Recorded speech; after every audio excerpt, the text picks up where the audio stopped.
Alors mes chers amis, bonjour. Voilà, excusez-moi d'être un peu ébloui par le soleil du sud de la France, où je me trouve, mais même là, je voulais partager avec vous une petite réflexion. Alors c'est bien connu, lorsque la Torah nous a été proposée, nous, le peuple juif, nous avons dit « Naase venishma ». Nous ferons et nous comprendrons après. Et la question qu'on peut se poser, c'est de savoir, est-ce que c'est réellement la bonne attitude? Ça veut dire, est-ce qu'on fait mieux avant de comprendre, ou est-ce qu'on fait mieux quand on a d'abord compris? Parce que, finalement, ce qui compte, c'est de bien faire. Est-ce que, vraiment, on ne fait pas mieux quand on a d'abord compris? Et nos maîtres vont expliquer qu'en fait, il y a une logique implacable dans la réponse des Juifs au pied du mont Sinaï. La réponse, elle nous est indiquée par deux de nos frères ennemis, Ishmaël et Esav. Ishmaël, ça veut dire entendre. Entendre, c'est comme Nishma, le deuxième mot que nous disons à Dieu. Ok, donc ça veut dire entendre, ça veut dire aussi comprendre, s'imprégner. Esav, ça veut dire la asot, faire. La asot, c'est naase, nous ferons. Donc en fait, on avait les réponses.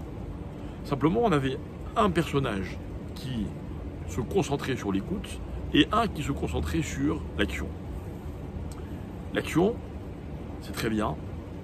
Le problème, c'est que quand on met l'action au-dessus de tout, on a tendance à considérer que ce qui compte, c'est l'action et le résultat et la performance.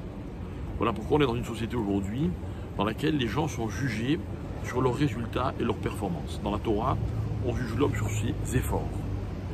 Nishma, c'est comprendre, écouter l'autre, c'est très bien. Simplement, ça peut se transformer aussi.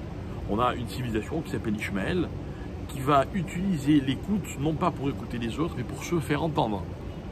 Se faire entendre. Dès que Ishmaël souffre, il faut que le monde entier le sache. Dès que l'heure de la prière arrive, il faut que tout le monde sache qu'ils vont prier. Donc ce n'était pas la bonne attitude. Pourquoi?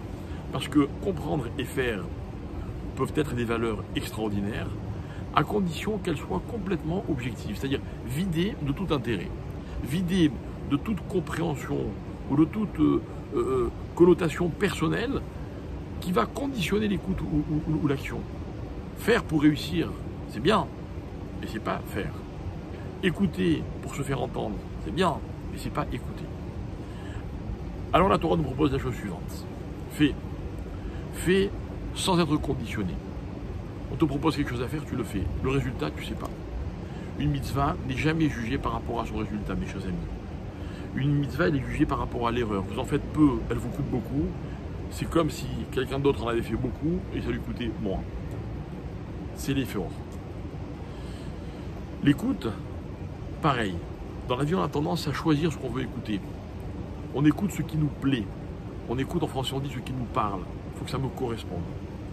Mais quand dans la vie, on s'engage dans une entreprise, parce qu'on doit le faire, on me demande, j'ai une obligation, et donc cette action, elle est vidée de toute dimension personnelle. Je le fais parce que je suis obligé.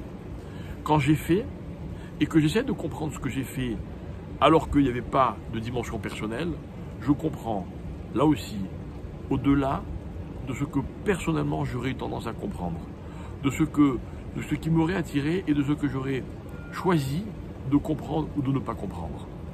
Voilà ce que c'est Naase venishma. Naase venishma, en fait, c'est l'action dans toute sa splendeur. C'est la démarche dans tout ce qu'il y a de plus noble. Pourquoi? Parce qu'on la vide d'abord de toute approche personnelle, de tout intérêt personnel, et on l'aborde de façon pure. Faire, c'est un engagement. Dans la vie, on fait pour nos enfants, on fait pour nos conjoints, on fait parce qu'on est obligé de le faire. Si ça nous fait plaisir, tant mieux. Mais c'est pas parce que ça nous fait plaisir qu'on le fait.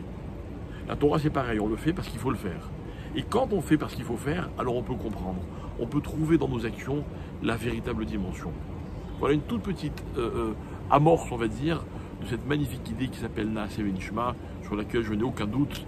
À l'avenir, nous reviendrons toujours avec plus de plaisir. Bonne journée.